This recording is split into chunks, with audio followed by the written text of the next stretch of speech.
What's up guys, Otsendo here, welcome back to another video, and in today's video, we're going to be doing an unboxing review of the Bachmann Spectrum NNWJ Class 611.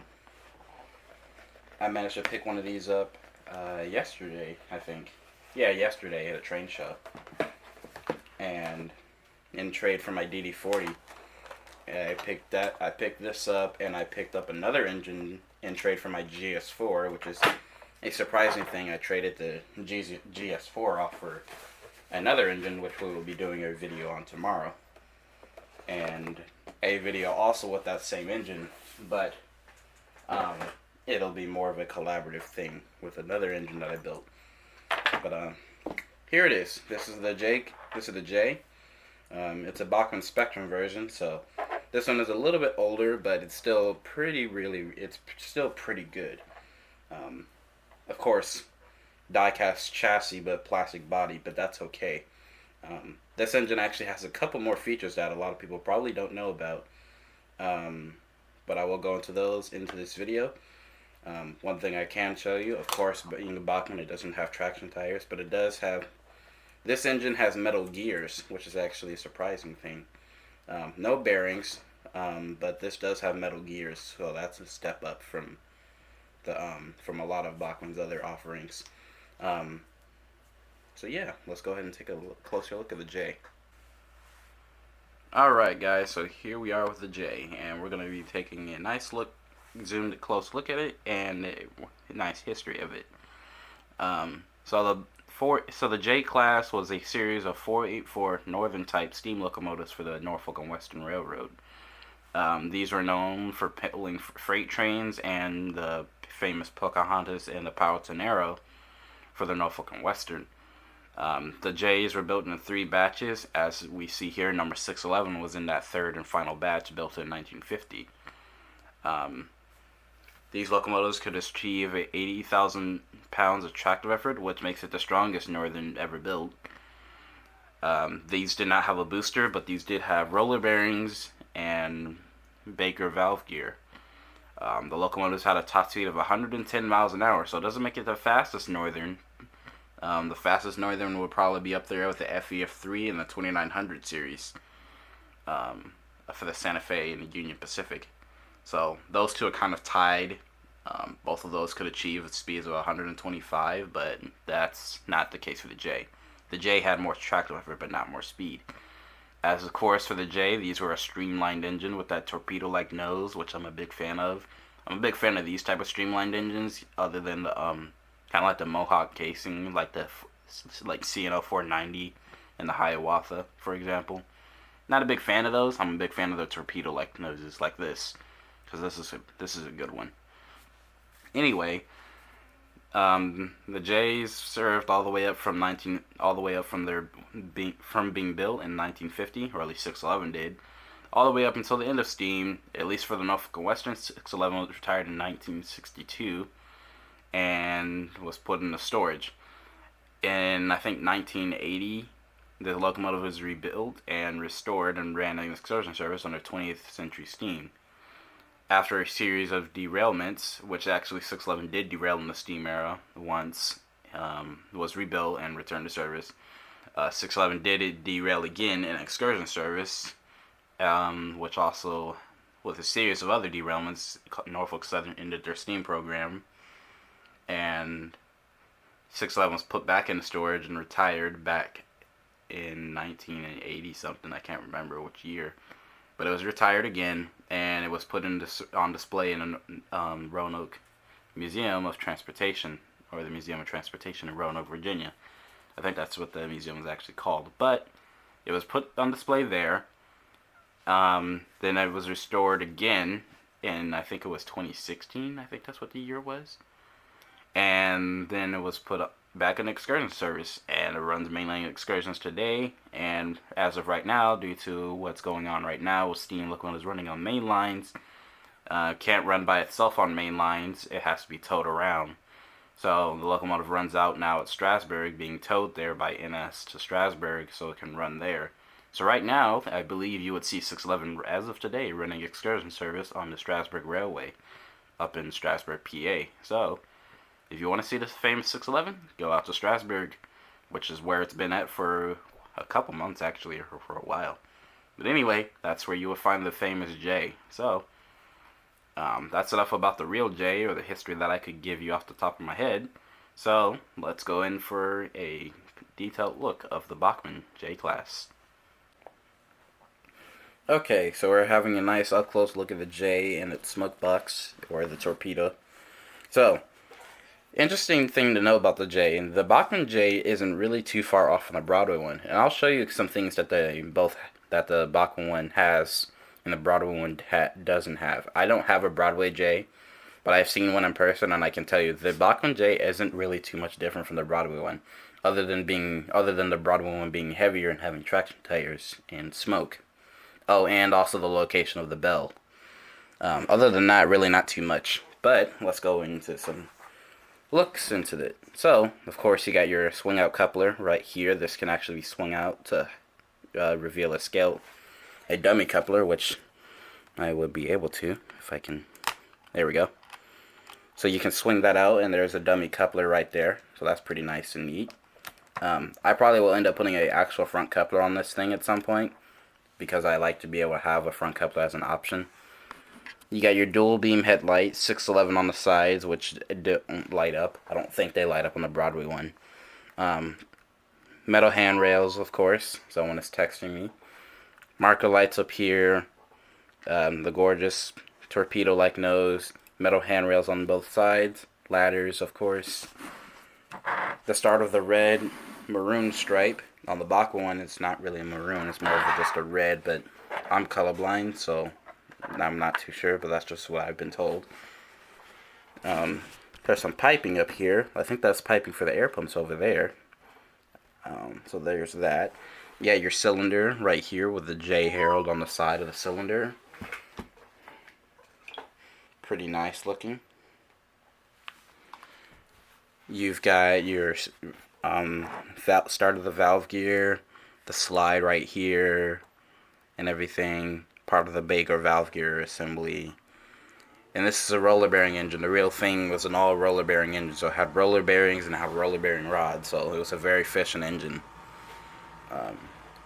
N&W engines were very, very efficient, so like I said, like most N&W steam engines, they try to match the efficiency and power of diesel, so a very efficient locomotive. But yeah, so, and the cool thing about roller bearing engines is that you don't have to grease the rods for every 500 miles. Unlike Wall Street's, you have to do it every 100 miles. There's a piece of hair there. But luckily I didn't get stuck in an engine. Also, another thing that I really like, and just like the real thing, the gear driver is on this drive wheel. So on the real thing, the drive gear, this wheel will drive the rest of the engine. So this wheel is obviously connected to the main rod, and that slides on the cylinder. This wheel will drive all the coupling rods and stuff like that. So just like the real thing, it's just like that. Which on the model, and this is the drive gear, and it has metal gears, so that's really nice. It has a really big motor in it too. It's a 5-pole. Continuing on with the maroon stripe on the side, of course you can see your metal handrails on the top. It's not really to that very much detail on this engine because, of course, it's a streamliner. Now, if it was an uncharted J class, there would be a lot more detailing, of course. More piping around the firebox. Not, again, like I said, not very much. Metal grab iron right here. A little pocket there. The windows do move. I don't know how well I can get them. Nope, there it goes. But yeah, the windows do move. It's not very easy to make them move, but they do move. And see, I'm closing the window there, and I can't get it back open. Come on, let's see if I can. Nope, it's gone. Okay, well, I can't get it back open, but the windows do open. Let's see, can I open it from the inside of the cab? Probably not. I think there's people in there. Yeah, there is. There's crew figures in there. Cab interior is actually pretty good for what it is. I'm just trying to get the window closed again. Come on, you can close. Okay, yeah, I can't get the window to close, but yeah, it has a pretty good cab interior as well. Another thing that it has that the Broadway one also has is a tread plate. So It's got a tread plate there, which the Broadway one does have, but the one thing that the Broadway's tread plate does, it actually has tread on it. The Broadway one does. The Bachmann one doesn't have any tread, but at least it's actually there, the little deck plate. The Bachmann one cannot be separated from the tender very easily. If you want to separate the engine from a tender, you have to take the tender shell off and unplug it and screw the drawbar, and then you can separate it. But other than that, that's that. The J Class's tender is really, really nicely done. I really like the coal load on this one more than the Broadway ones, because it actually looks like it's depleted from the stoker. And our stoker is working, unlike the real ones at that one moment.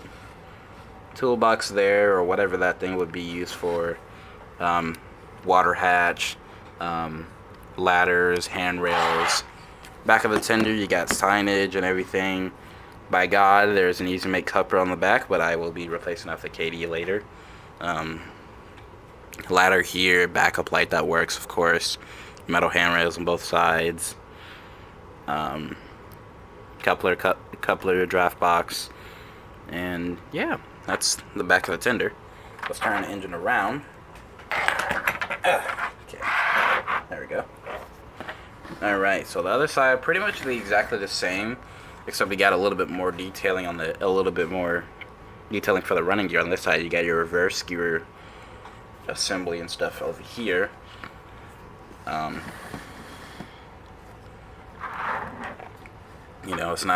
It's not very much on the J, because like I said, it's a streamlined engine. Here's another cab window. And like I said, the cab windows do move. I don't really like moving them because it's very hard to get them back closed.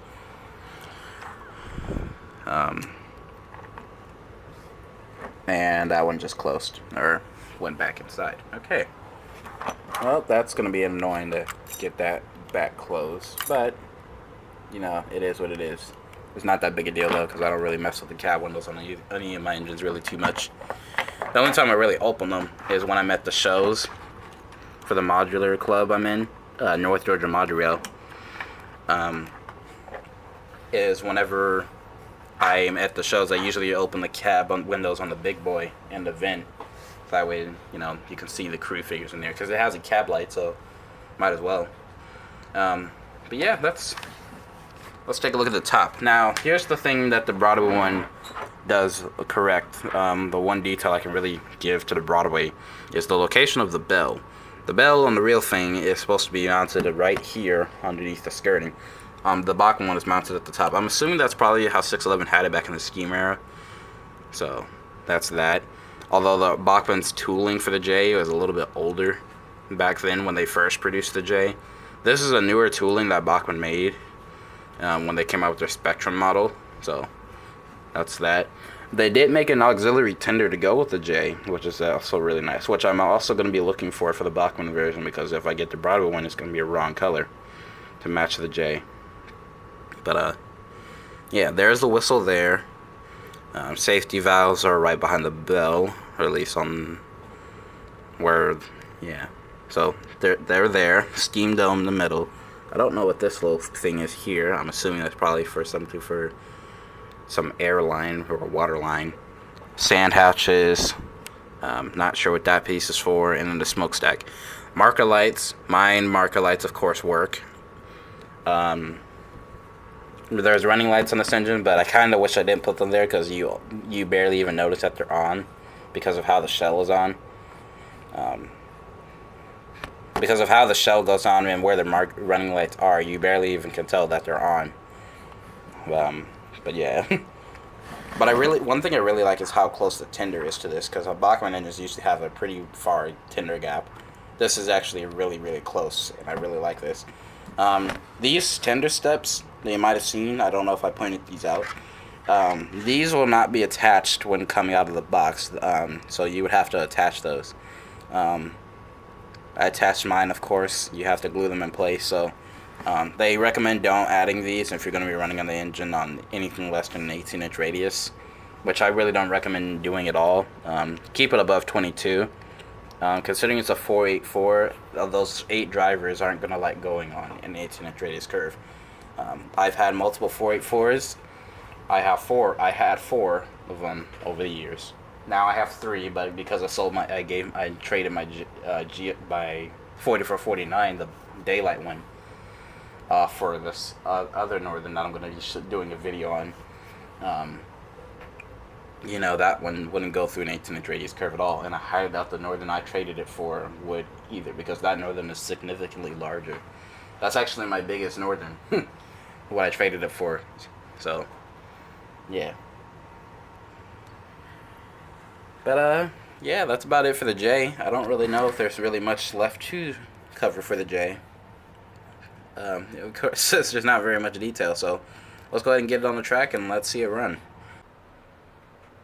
Okay, so we're here with the J on the track. Now, the decoder that was in this thing. So it's a funny story. When the guy I got the J from, when he had this thing for years. I believe back since 2000 when Bachmann made the Spectrum one, or whenever they came out with the Spectrum J. The funny thing is, though, when he had this thing, he knew it was DCC, but for the longest time, he never knew this thing had sound. And this has a soundtracks decoder in it.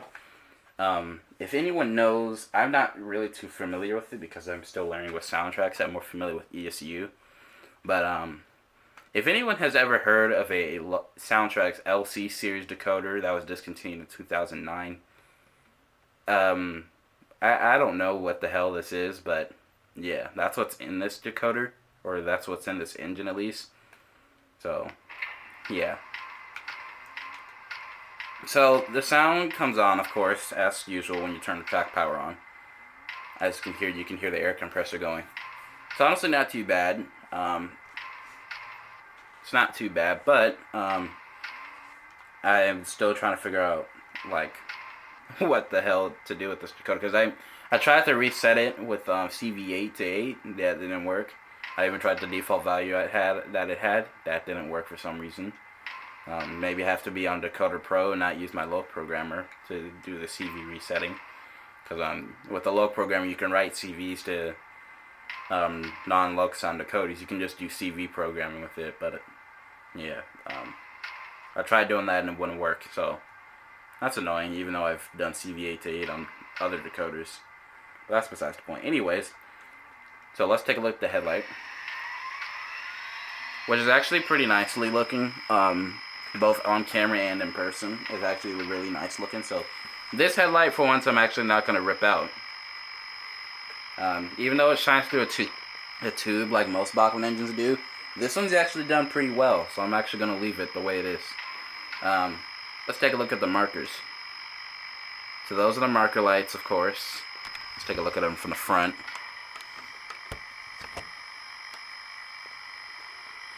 There we go. You can see them from the front. Pretty nicely done. I think I did a pretty good job, as usual, with my markers. And I have to get very close to the cylinder, so let's take a look at the running lights. Yeah, you can't even tell that they're on. You can see that little thing flickering. Those are the running lights. Because, for whatever reason, on wherever the marker, I think they're like right here somewhere, right above where this is, underneath this flap that's poking out. They're shining down that, but of course I think that because of how the boiler goes back on, the light gets blocked. So that's kind of upsetting, but what can you do? But almost a worthless effort. I think I just wasted like 2 LEDs on that. But oh well. Really, the marker lights and the headlight is what's going to be on and what's going to be getting the most attention. But yeah, so that's that. I'm going to turn the markers off for now. But yeah, it's not bad. Since this is an LC series decoder, of course, since I don't really know what the hell this is really supposed to be, or what the hell they were trying to get you to do with this decoder. But I have 12/18's whistle on it.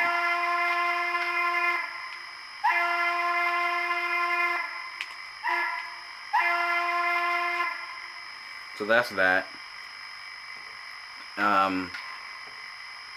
They did originally come, when I got it from the guy, it came with 15/22's 15 whistle on it.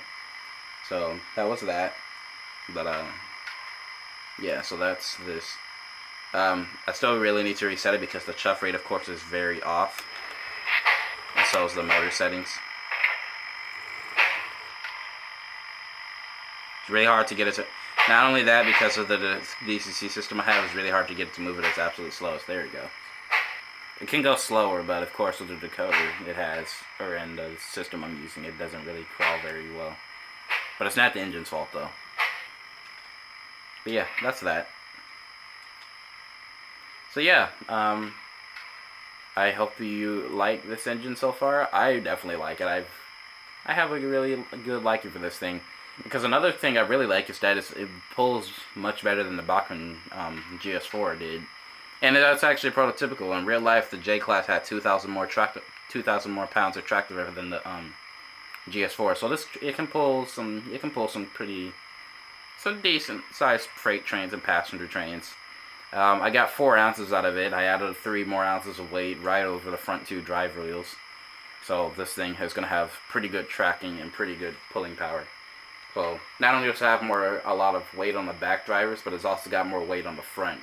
So now it's going to have less chance of derailing on that pilot truck or this front 2 drivers. So it's going to have a pretty good amount of pulling power. Not to mention I also got it to pull a 17 cars with its stock weight, so that's pretty nice. 17 or 18, almost 20 cars, but it was slipping just a little bit. But either way, it's pretty nice. So I hope you guys enjoy, and let's go ahead and take a look at the J running.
So I hope that it concludes the review of the Bachmann Spectrum J Class 611.